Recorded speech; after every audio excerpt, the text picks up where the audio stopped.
At Mahajan Medical Center, we care to listen to our patients.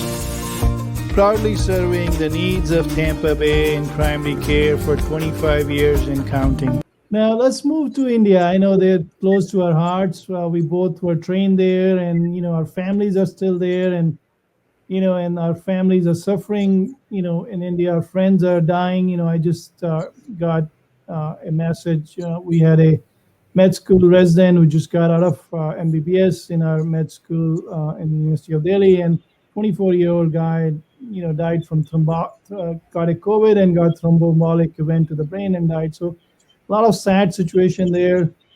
Let's just talk about in general, not bring sadness. Let's talk about variants now, Lalit, if you may. I know that's been the hot topic.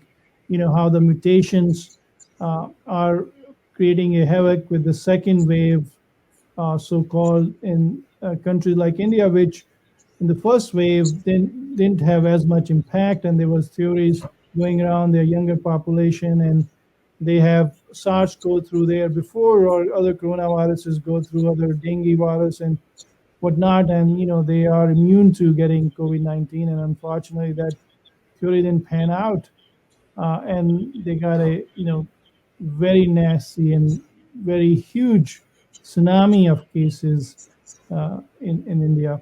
What's your take on that before you get to the variant? What was the causes? What you've seen so far in your thinking? I know the dust is not settled yet, so it's still ongoing, the thought process, but what's your take?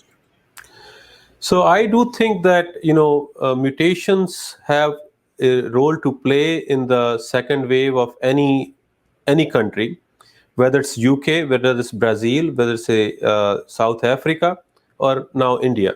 As I said, RNA viruses are they are constantly changing. Their genes are constantly mutating as they replicate. Errors happen. With the errors, there can be a mutation where the virus terminates itself, or it can become more infectious. And there are certain mutations has been identified, and whenever there is a second wave, whether it was UK or India, there are mutations identified which has increased the infectiousness, and as well as it also do an immune escape.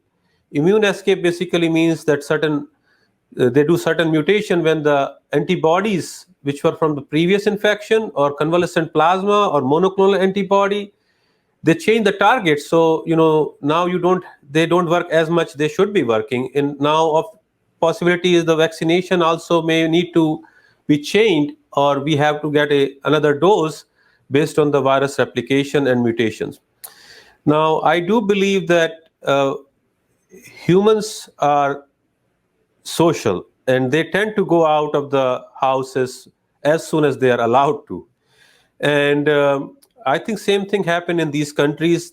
Once the guards were off, there was a socialization more than ever, because they were not in contact with anybody for a year, and then all of a sudden you got the freedom to go out.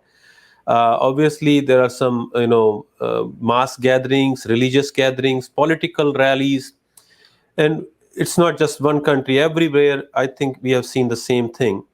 So I think it's a mixture of both increased infectiousness of the virus, where the virus used to infect from 1% to 5%. Now it was infecting 20% at a time with one sneeze only. And, even person in the same hallway, if you sneeze on one side, it will be affecting the other side. So I think it's a mixture of all of them together, which has caused this massive second wave, or we can call tsunami of the waves.